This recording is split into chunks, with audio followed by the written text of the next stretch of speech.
주의 전에 올라오신 여러분을 주님의 이름으로 환영하고 축복을 드립니다. 참 재미있는 것은 사람이 같은 일을 3번만 반복하면 우리는 그것을 너무나도 당연하게 여기는 경향이 있습니다. 밥을 3번 산 사람은 4번째 밥을 사지 않으면 왜 밥을 사지 않느냐라고 서운해합니다. 살을 3번 태워주면 다음에 태워주지 않으면 섭섭해합니다. 매년 생일 선물을 하다가 한 해만 하지 않으면 왜 올해는 선물을 하지 않았느냐고 서운해하는 경향이 있습니다. 이것이 바로 우리의 심성이라는 것들이지요. 여러분, 당연시하면요 감사가 사라집니다. 아내가 살아있다는 것에 감사하지 못하면, 다시 말하면 당연하게 여기지 못하면 하나님께서 사랑하는 아내를 붙잡고 계시는 하나님의 섭리를 경험하지 못합니다. 자녀가 잘 자라는 것, 그것을 당연하게 여긴다면 자녀를 붙잡고 자녀를 세워주시고 자녀를 통해서 역사하시는 하나님의 숨결을 발견하지 못합니다. 구원받은 것을 당연하게 여기는 것은 그 사람은 구원에 대한 감격을 느낄 수가 없습니다. 그러니 그 속에서 어찌 감사가 흘러나올 수 있겠습니까? 그러므로 여러분, 우린 늘상 당연시하는 것을 경계할 수 있어야 됩니다.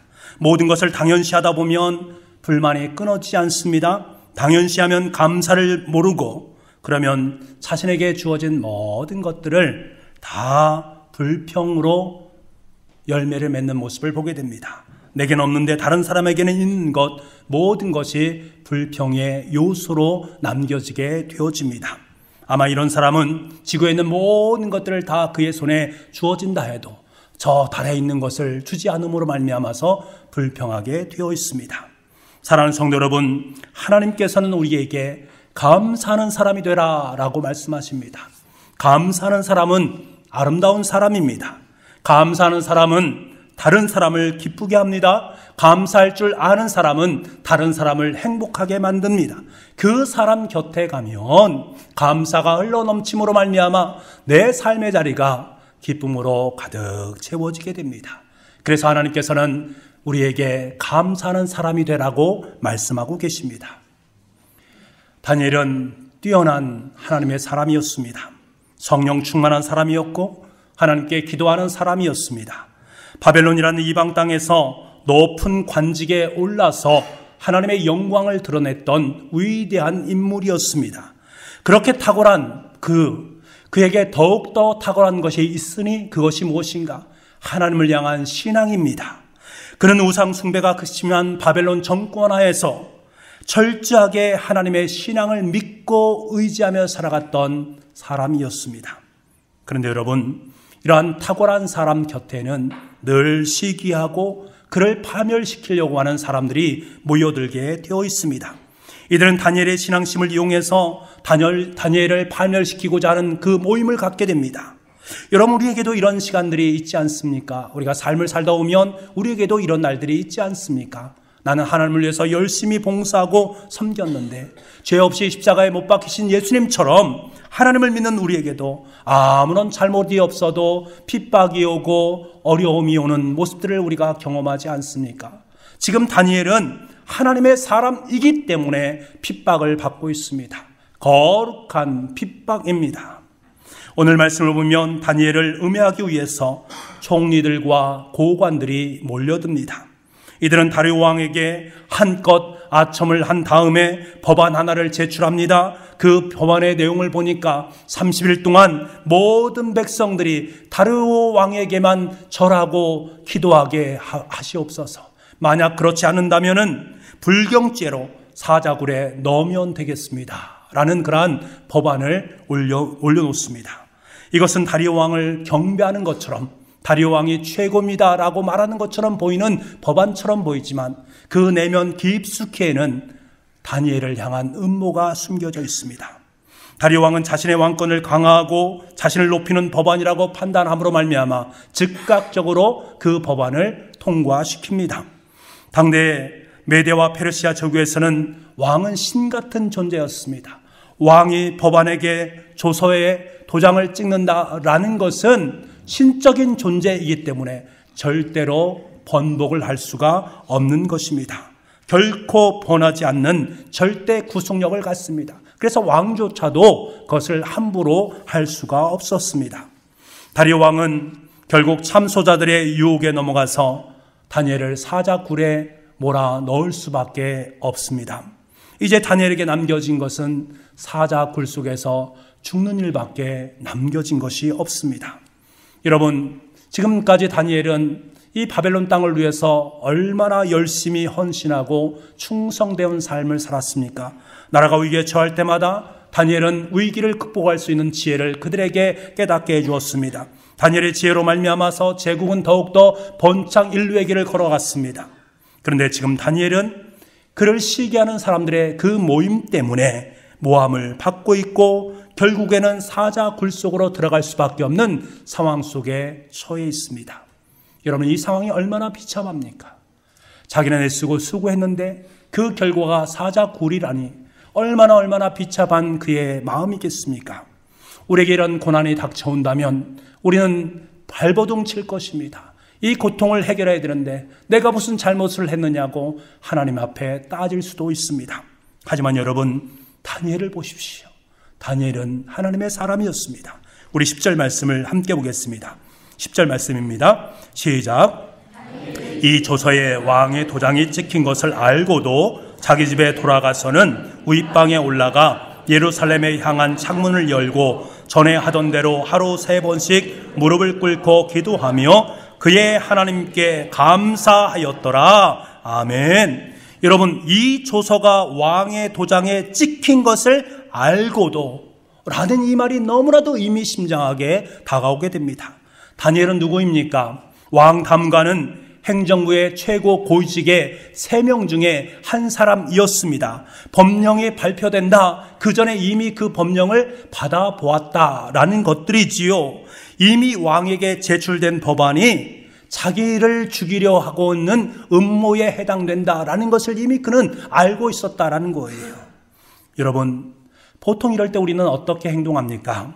사람들은 자신을 지키기 위해서 왕에게 가서 이들의 음모를 다 밝힐 것입니다. 이들이 이런 것 때문에 지금 법령을 공포한 것입니다. 이것이 잘못되었습니다. 왕에게 말하겠지요. 아니면 자신의 사람들을 통해서 그들이 그것을 하지 못하도록 자기 자신을 방비했을지도 모르겠습니다. 하지만 다니엘은 인간적인 수단으로 자기 자신을 변호하지도 지키지도 않았습니다. 전에 하던 대로, 습관대로 평생 기도하는 것이 몸에 밴 그 모습 그대로 그는 위층에 올라가서 예루살렘을 향해서 기도하고 있는 그의 모습을 우리는 만나게 됩니다. 여러분, 그의 기도가 얼마나 구구절절했겠습니까? 그의 기도가 우리의 심장 속으로 들어오지 않습니까? 저에게도, 여러분에게도, 우리 모두에게도, 우리 가정에게도, 우리 교회에게도 이 기도가 우리의 삶 속에 살아있어야 되는 것입니다. 다니엘은 사람이었습니다. 자기를 죽이기 위해 치밀한 계획을 세운 사악한 적들의 음모에 어찌 마음이 아프지 않았겠습니까? 그들의 그 죽임 앞에 어찌 두렵고 떨리는 마음이 그 가운데 없었겠습니까? 다니엘은 염려와 두려움이 있었습니다. 그럼에도 불구하고 평소에 하던 대로 그는 기도의 줄을 놓지 않고 있는 그의 모습을 봅니다. 그런데 여러분, 중요한 것은 그의 기도의 내용입니다. 너무나 놀라운 것은 그의 기도의 내용이 무엇입니까? 그의 하나님께 감사하였더라. 그의 하나님께 감사하였더라. 여러분, 다니엘의 기도는 항상 감사가 가득 찬 기도였습니다. 어린 나이에 타국에 포로로 끌려오는 모진 운명 가운데 있음에도 불구하고 세속적인 바벨론 왕궁에 살아가면서도 얼마나 많은 인종차별과 질투와 압박과 유혹 가운데 삶을 살았겠습니까? 그 삶 자체가 어찌 감사가 많이 있겠습니까? 감사거리가 많지 않아요. 모든 어려움 가운데 있는 그의 모습을 우리는 만나게 되는 것입니다. 그리고 지금은 최고의 위기 상황 가운데 있기 때문에 찾아볼 수가 없습니다. 감사를 말입니다. 하지만 이런 상황이 있음에도 불구하고 다니엘은 항상 하나님 앞에 감사하는 인생이었습니다. 사랑하는 여러분, 어릴 때부터 항상 감사하는 신앙을 가지는 것은 너무나도 중요합니다. 어떤 사람은 불평과 원망으로 자신의 신앙을 일구는 사람이 있습니다. 하지만 성령의 사람은 감사하는 신앙으로 살아가는 인생인 줄 믿습니다. 다니엘의 기도는 항상 감사로 가득 차 있습니다. 그래서 그의 기도가 능력 있는 기도가 되어오는 거예요. 그가 쌓은 영적 저력이 일대의 최대의 위기 가운데 놀라운 은혜를, 놀라운 빛을, 놀라운 능력을 발하게 되어진다는 거예요. 여러분, 아무런 죄가 없던 다니엘이 순전히 하나님을 믿는 그 신앙 가운데 그는 죽임 가운데 설 수밖에 없습니다. 함정에 빠져 있습니다. 충분히 하나님을 원망할 수 있습니다.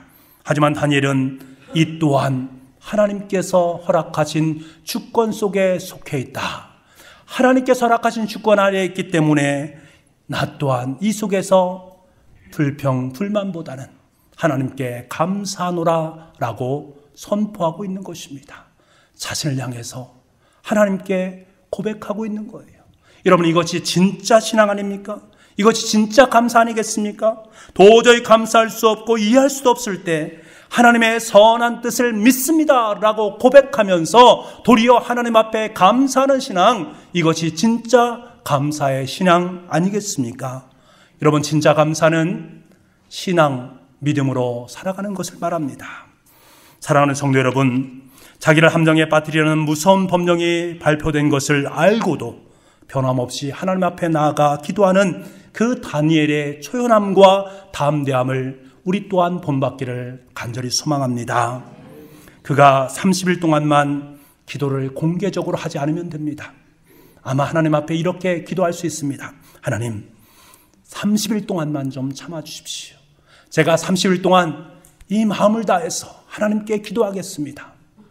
단순히 예루살렘 성전을 향해서 무릎을 꿇고 기도하는 것, 내 마음속을 향해서 하나님께 기도하는 것 별반 다르지 않지 않습니까? 제가 30일 동안만 그렇게 하겠으니 주님 그렇게 알고 계십시오 라고 자기 자신을 합리화시킬 수도 있습니다. 하지만 여러분, 이러한 다니엘은요 절대 타협하지 않습니다. 이것은 무엇을 말합니까? 나는 죽어도 좋다라는 거예요. 죽음을 각오하고 있는 그의 모습을 우리는 만나게 됩니다. 여러분, 다니엘은 기도를 통해서 세상의 그 무엇과도 바꿀 수 없는 하나님의 은혜를 체험하고 있습니다. 힘든 현실을 살아갈 수 있는 힘이 기도를 통해서 온다라는 사실을 깨달았습니다. 그렇기 때문에 그의 삶의 자리 속에서 하나님께 감사의 기도를 올려드리는 것입니다. 기도의 능력, 이것은 지금까지 다니엘의 인생을 지탱할 수 있는 가장 위대한 원동력이었습니다. 그래서 결정적인 순간에 그는 도리어 하나님 앞에 감사, 찬송을 올려드리고 있습니다.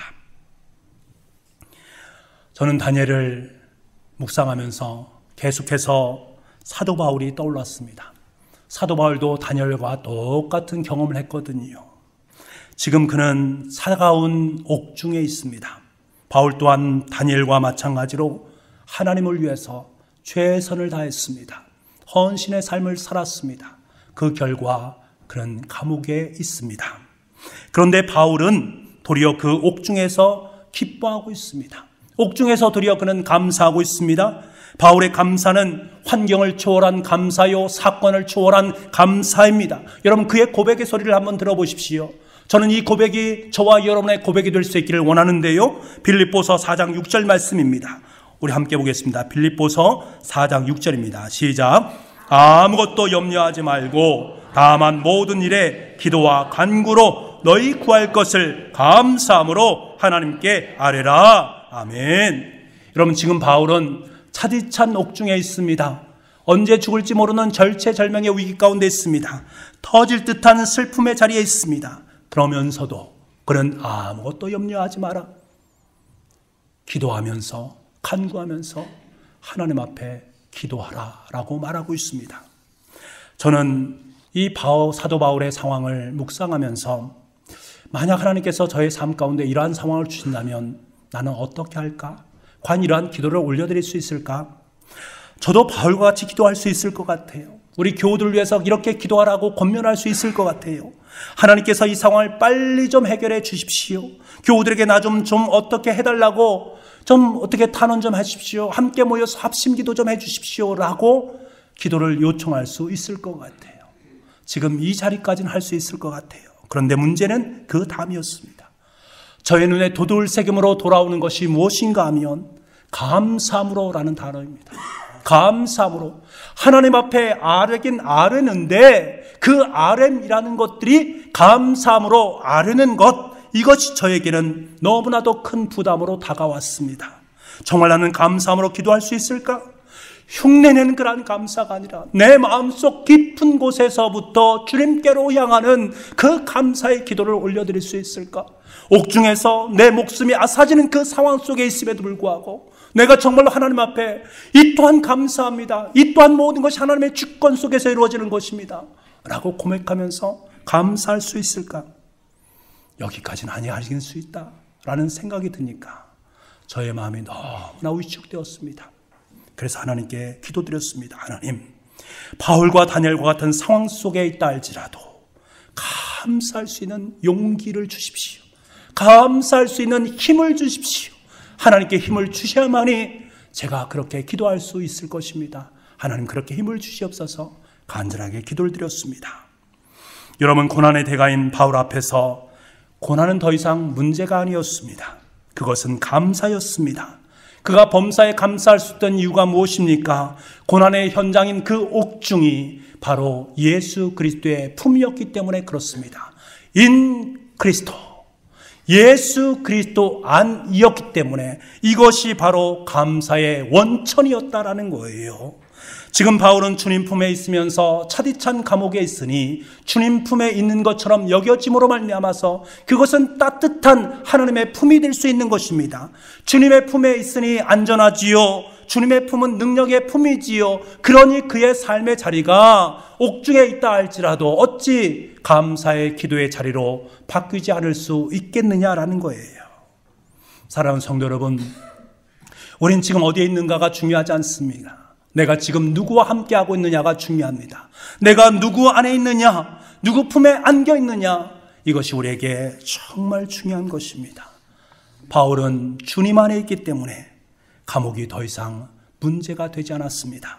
그런 까닭에 바울은 감사함으로 하나님께 아뢰라, 하나님께 아뢰라, 이뿐만 아니라 감사한 마음을 가지고 이 모든 상황을 하나님 앞에 올려드려라, 우리에게 선포하고 있습니다.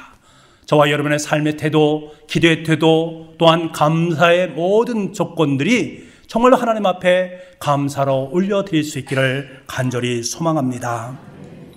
어느 집사님과 대화를 나눈 적이 있습니다. 그 집사님은 너무 힘들고 어려운 상황 가운데 있는 분이었습니다. 그럼에도 늘 하나님이 전에 나와 기도하면서 눈물을 흘리면서 하나님, 이 상황을 좀 하나님께서 어떻게 해 주시길 바랍니다. 이 상황을 벗어나게 해 주시기를 바랍니다. 간절한 마음으로 자신의 문제를 놓고 하나님 앞에 눈물로 기도를 드렸습니다. 때로는 기도하면서 하나님 앞에 속상한 마음도 듭니다. 불평도 있고요, 원망하는 마음도 듭니다. 저도 그 집사님의 마음을 너무 잘 알고 있고 상황을 잘 알고 있기 때문에 집사님, 저도 함께 기도할 테니 너무 걱정하지 마세요. 하나님께서 힘 주시고 능력 주셔서 그 모든 것을 극복할 수 있도록 만들어 줄 테니 너무 걱정하지 마세요. 그렇게 말씀을 드리고 난 다음에 하나님 앞에 기도했습니다. 하나님, 이 문제 해결해야 되지 않습니까? 라고 간절히 기도하는데 하나님께 저에게 자꾸 하나님의 말씀인 하박국 선지자의 말씀을 저에게 보여주시는 거예요. 그 말씀을 보여주시는데 마음이 너무나 힘이 나는 거예요. 그래서 집사님을 불렀습니다. 그리고 집사님에게 우리 하박국의 말씀을 함께 보자고, 그리고 말씀을 펴놓고서 그 말씀을 설명을 드리면서 그 말씀을 가지고 우리 함께 기도하자라고 제가 말씀을 드렸습니다. 그 말씀이 하박국서 3장 17절에서 19절 말씀입니다. 우리 한번 같이 한번 읽어보겠습니다. 시작. 비록 무화과 나무가 무성하지 못하며 포도나무에 열매가 없으며 감람나무에 소출이 없으며 밭에 먹을 것이 없으며 우리의 양이 없으며 외양간에 소가 없을지라도 나는 여호와로 말미암아 즐거워하며 나의 구원의 하나님으로 말미암아 기뻐하리로다. 주 여호와는 나의 힘이시라. 나의 발을 사슴과 같게 하사 나를 나의 높은 곳으로 다니게 하시리로다. 아멘. 이 말씀을 함께 집사님과 묵상했습니다. 그러면서 제가 이런 부탁을 드렸습니다. 집사님, 어렵고 힘들지요? 고난의 문제에 너무 집착하지 마시고 그 고난 속에서 혹시라도 하나님께서 하나의 감사거리를 주시지 않나, 그 감사를 한번 찾아보았으면 좋겠습니다. 감사의 조건이 없을 거예요. 그럼에도 불구하고 성령이 의지하면서 감사의 조건들을 하나하나 좀 찾아보았으면 좋겠습니다. 그러면서 하나님 앞에 기도하세요 라고 제가 권면을 드렸습니다. 그리고 시간이 어느 정도 지나고 난 다음에 집사님께서 저를 찾아오시면서 말씀하신 것이 지금도 생생합니다. 목사님, 참 감사합니다. 제가 목사님께 말씀하신 본문을 가지고 묵상을 했습니다. 처음에 이 본문이 얼마나 힘들었는지 모릅니다. 너무 힘들었다라는 거예요. 그런데 시간이 가면 갈수록 마음속에 평안함이 찾아오기 시작하면서 감사가 보이기 시작하라. 감사가 보이더래요. 그래서 제가 이제 조금 알 것 같다라고 말을 하십니다.